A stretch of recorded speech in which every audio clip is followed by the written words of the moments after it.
My name is Jennifer. I thought I was coming home for a break. I didn't know I was walking into a trap. The plane from New York landed in California just after sunset.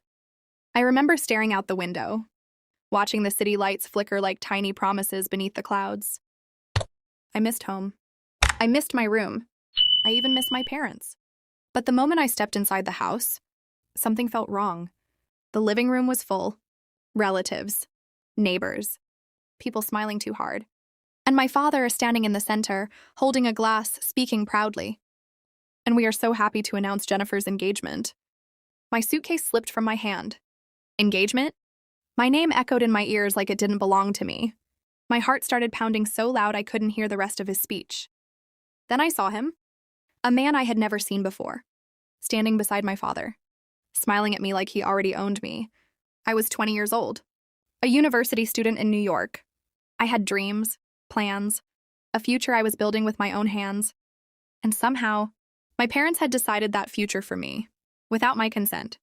Without even telling me, everyone clapped. They thought I was shy. They thought I was surprised. They didn't know. I was calculating. Because in that exact moment, while my father celebrated his decision, I made one of my own. And by the time they realized what I had done, it would be too late. Home didn't feel like home anymore. It felt staged, like I had walked into a scene already written without me. I stood frozen near the doorway while my father continued speaking, pride swelling in his voice like he had just won an award. "This alliance is perfect," he said. "Two respected families, stability, security. Alliance? Was I a business deal?" My mother stood beside him, nodding gently. She wouldn't meet my eyes. That hurt more than anything. "Jennifer!" my aunt squealed, rushing toward me. "Come meet your fiancé." Fiancé? The word felt like poison. I forced my feet to move. Every step felt heavier than the last. The man extended his hand. "I'm Daniel," he said smoothly. "I've heard so much about you." I stared at his hand but didn't take it. "I haven't heard anything about you," I replied quietly. The room went silent for half a second. Then laughter. They thought I was joking. Daniel lowered his hand slowly. My father's smile tightened. "Jennifer is just surprised." Surprised? No. Blindsided. Betrayed. "Dad," I said, trying to keep my voice steady. "Can we talk?" His jaw flexed, but he nodded. We stepped into his office. The door closed, and the performance ended. "What is this?" I demanded. "It's your future," he answered calmly. "My future is in New York, my degree, my life. You can finish university after marriage." After marriage, like it was already signed and sealed. "You didn't even ask me?" His expression hardened. "We know what's best for you." That sentence, the one every controlling parent hides behind. "I'm not property," I whispered. "You're our daughter," he snapped. "And this family has expectations." There it was. Not love. Reputation. Status. Control. "You leave for New York and suddenly think you're independent," he continued. "You're 20. You don't understand the world." I swallowed the anger rising in my throat. I understood something very clearly. They didn't trust me. They didn't respect me. They had already decided. "Is this about business?" I asked. His silence confirmed it. So I was right. This wasn't about love. It was about money. Connections. Power. Daniel's family had influence in California. Investments. Partnerships. And I was the bridge. "I won't do it," I said firmly. His eyes darkened. "You don't have a choice." The words echoed. You don't have a choice. But that was where he was wrong. Because while my father believed he was controlling my future, he forgot something important. He sent me to New York. Alone. He gave me distance. He gave me education. He gave me time to grow without him watching every step. And in that time, I learned how to plan. I walked out of the office with a soft smile on my face. The guests saw a calm daughter, an obedient girl. They didn't see the storm building behind my eyes. Daniel approached me again. "I know this is sudden," he said, "but our families want this." I tilted my head slightly. "And what do you want?" He hesitated. That told me everything. He didn't love me. He wanted the alliance too. Good. Because if this was a game, I was going to play it better than all of them. That night, I didn't cry. I didn't scream. I didn't argue again. Instead, I went to my old bedroom, locked the door, opened my laptop. and made a phone call to New York. If they wanted to announce something without my consent, then I would reveal something of my own. But timing is everything. That night, while my parents celebrated downstairs, I sat on my childhood bed and listened to the sound of clinking glasses. Every laugh felt like a nail sealing my coffin. But they didn't know something. I wasn't trapped. I was thinking. And thinking is dangerous when you underestimate the person you're cornering. My phone screen glowed in the dark as I called the only person who truly knew me in New York. Ava. She answered on the second ring. Jen, you okay? You sound weird. I closed my eyes for a second. They announced my engagement. Silence. Then, what? To a man I've never met. Ava cursed under her breath. That's insane. You're 20, not... I know. I sat up straight, my heartbeat finally slowing into something colder. Listen carefully, I whispered. I need you to pull the file. There was another pause. You mean that file? Yes. The scholarship contract? The private internship agreement? The one my parents didn't know existed.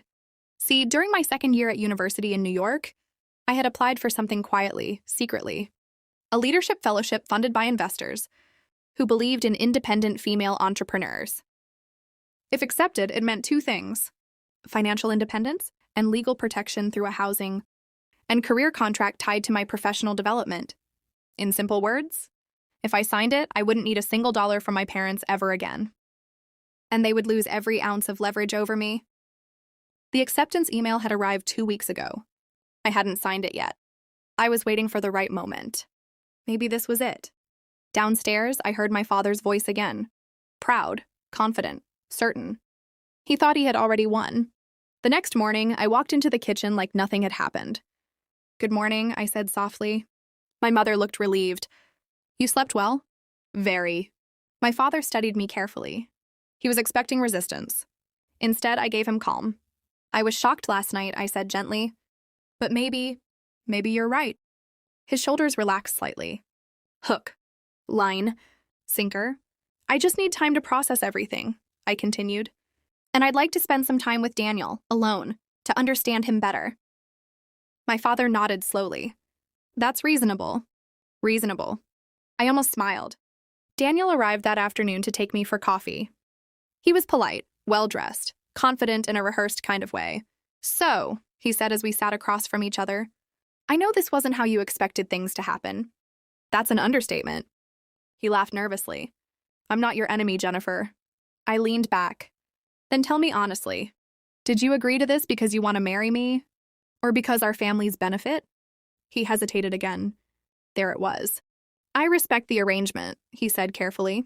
Arrangement, not love, not partnership. Arrangement.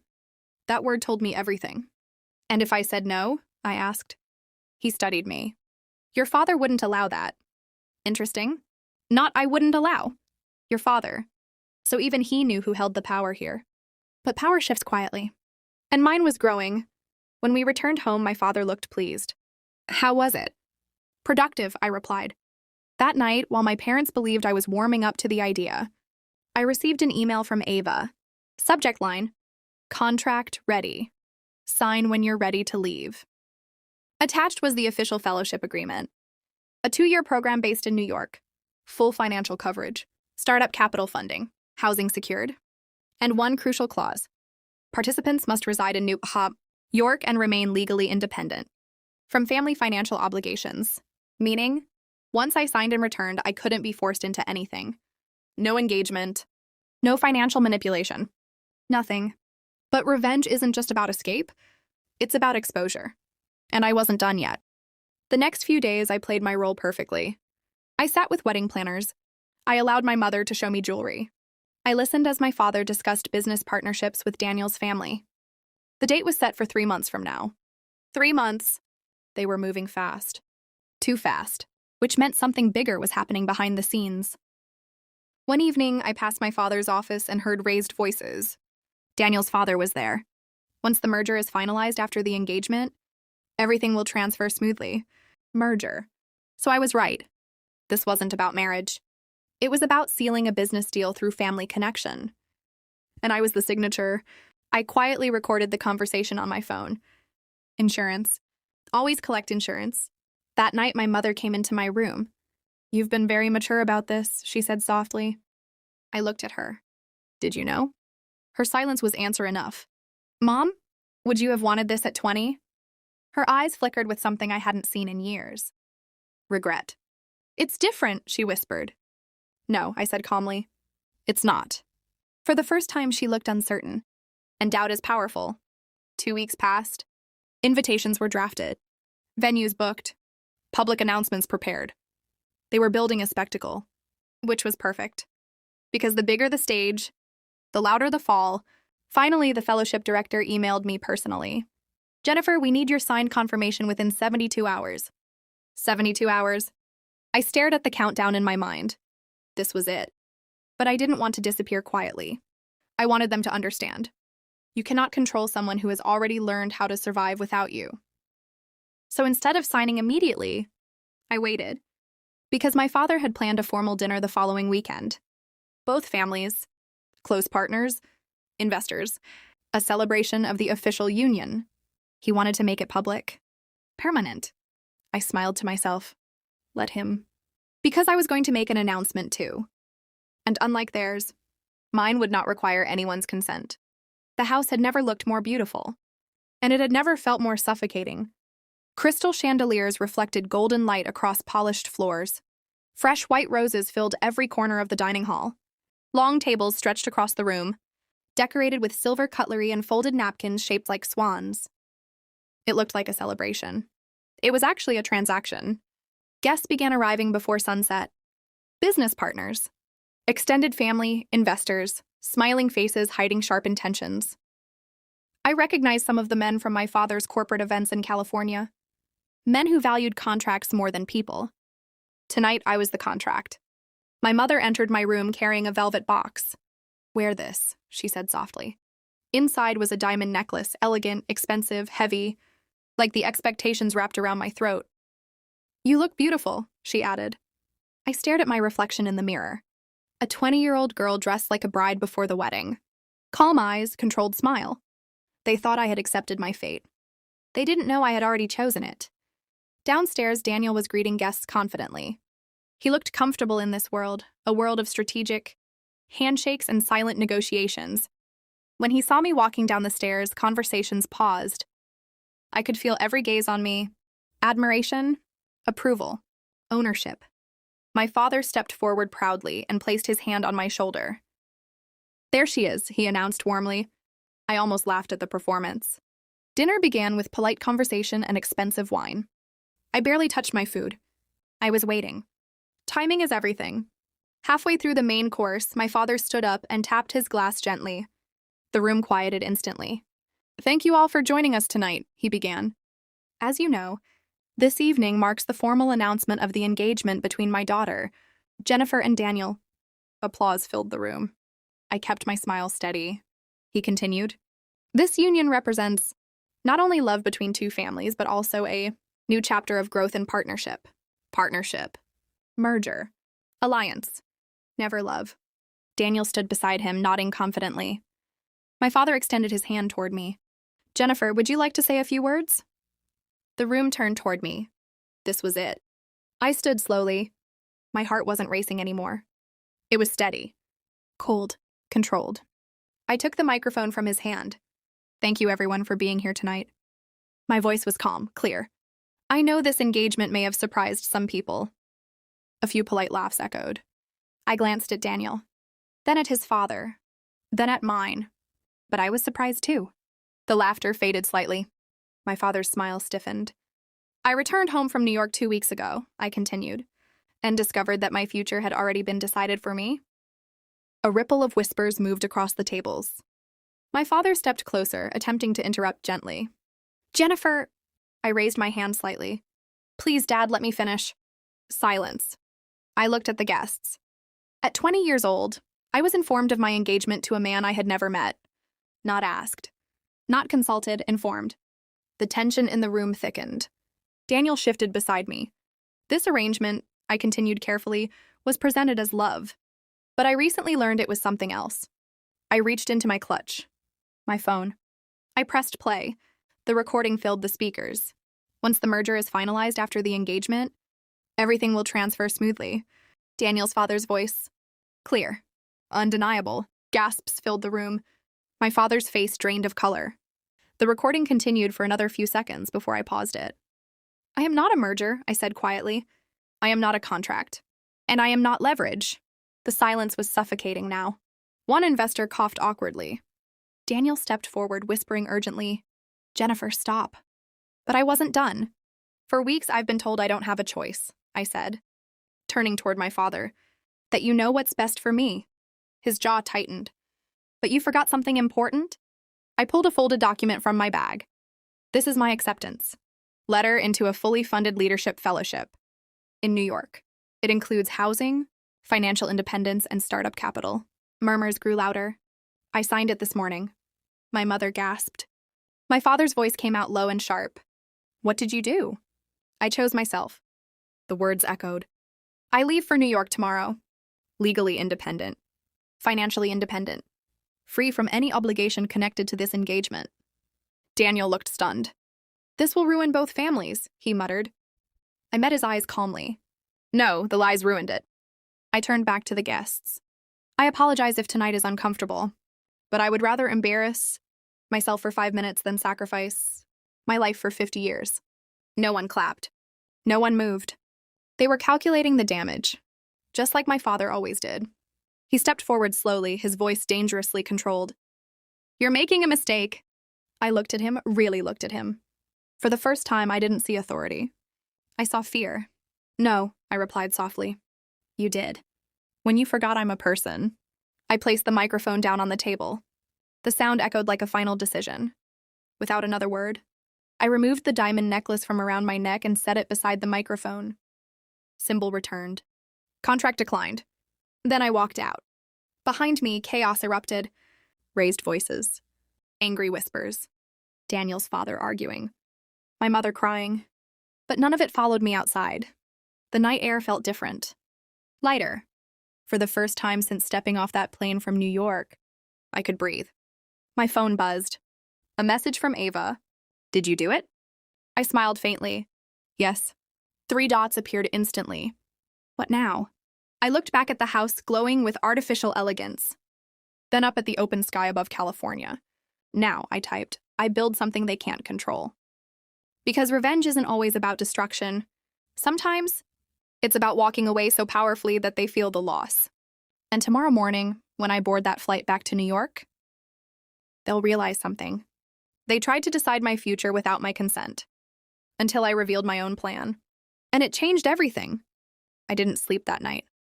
Not because I was afraid, but because I was finally free. The house was silent when I returned to my room after walking out of that dinner.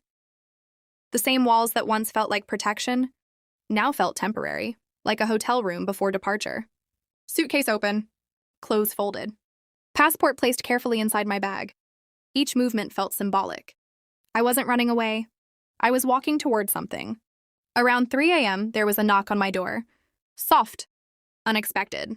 Jennifer, my mother's voice whispered. I opened it slowly. Her eyes were red. Not from anger, from realization. Why didn't you tell me? She asked. I looked at her for a long moment. Would you have listened? Silence answered for her. She stepped inside my room and sat on the edge of the bed. For the first time in years, she looked small. I thought this would protect you, she said quietly. Your father believes stability is love. Control isn't protection, I replied gently. It's fear. She swallowed hard. He built everything from nothing, she defended softly. And I'm proud of that, I said. But I'm not one of his investments. The truth didn't need to be loud. It just needed to be clear. She reached for my hand. You're really leaving? Yes. For good? I shook my head slightly. Not for good. Just not under rules I didn't agree to. Tears filled her eyes, but she nodded. For the first time, she didn't try to stop me. At sunrise, I carried my suitcase downstairs. My father was already awake, sitting at the dining table, waiting. The house felt different now. Heavy. Quiet. No decorations. No guests. Just consequences. You embarrassed this family, he said without looking at me. I set my suitcase down calmly. You embarrassed me first. His jaw tightened. You think independence means rebellion? I think independence means choice. He finally looked up at me. There was no anger in his eyes now, just wounded pride. You could have discussed this privately. You announced my engagement publicly. That ended the argument before it began. For a long moment, neither of us spoke. Then he asked something I didn't expect. What happens in New York? I exhaled slowly. I build my startup through the fellowship program. I finish my degree. I create something that belongs to me. And if you fail? I smiled softly. Then I fail on my own terms. That answer unsettled him more than defiance ever could. Because he built his world on guaranteed outcomes. Risk terrified him. But risk was freedom to me. He stood up slowly. You've changed. No, I said quietly. I grew. That was the difference. Growth looks like rebellion to people who refuse to evolve. The car ride to the airport was silent. My mother insisted on coming. My father didn't. When we arrived, she hugged me tightly. Call me, she whispered. I will. As I walked toward security, I didn't look back immediately. Not because I didn't care, but because I didn't want my final image of them to be guilt. At the gate, my phone buzzed. Unknown number, I answered cautiously. Jennifer? It was Daniel. What do you want? I asked calmly. I didn't know about the merger details, he said quickly. Not everything. That doesn't matter. It does to me. I paused. Why? There was a long silence on the line. Because I realized something last night, he admitted. You were the only honest person in that room. I didn't respond. I don't blame you, he continued. Actually, I respect what you did. Respect. That word felt different than arrangement. I hope you find what you're looking for, he said finally. I already did, I replied. And I hung up. Boarding was announced. As I stepped onto the plane, something shifted inside me. Not anger. Not revenge. Closure. Revenge isn't always screaming. It isn't always destruction. Sometimes the most powerful revenge is refusal. Refusal to shrink. Refusal to obey blindly. Refusal to sacrifice your voice to keep others comfortable. When the plane lifted into the sky, California grew smaller beneath the clouds. But I didn't feel loss. I felt momentum. Back in New York, the city air felt sharper, colder, honest. Ava was waiting outside the terminal. You legend, she said, pulling me into a hug. The dinner story is already spreading through certain circles. I laughed softly. Good. Your father's merger? She asked carefully. Postponed indefinitely, I replied. We both knew what that meant. Without the engagement, the deal weakened. Without the deal, leverage shifted. Not because I destroyed him, but because I removed myself. And that was enough. 2 weeks later, I stood in a small office space provided by the fellowship program. White walls, empty desks, big windows overlooking the city skyline. This is where your project begins, the director said warmly. My project. My vision. My name on the paperwork. No alliances. No arrangements. Just me. That night, alone in my new apartment, I received a message from my father. 3 words. I was wrong. I stared at the screen for a long time. He didn't apologize. But for him, that message was a mountain moved. I replied with 4 words. I'm still your daughter. Because revenge gave me power. But growth gave me peace. They announced my engagement without my consent. Until I revealed my own plan. And in doing so, I didn't just cancel a wedding. I rewrote my future. If you've ever felt controlled, underestimated, or silenced, remember this. You don't need permission to choose yourself. And sometimes the strongest move isn't fighting harder. It's walking away smarter. Please subscribe my channel Revenge Thoughts.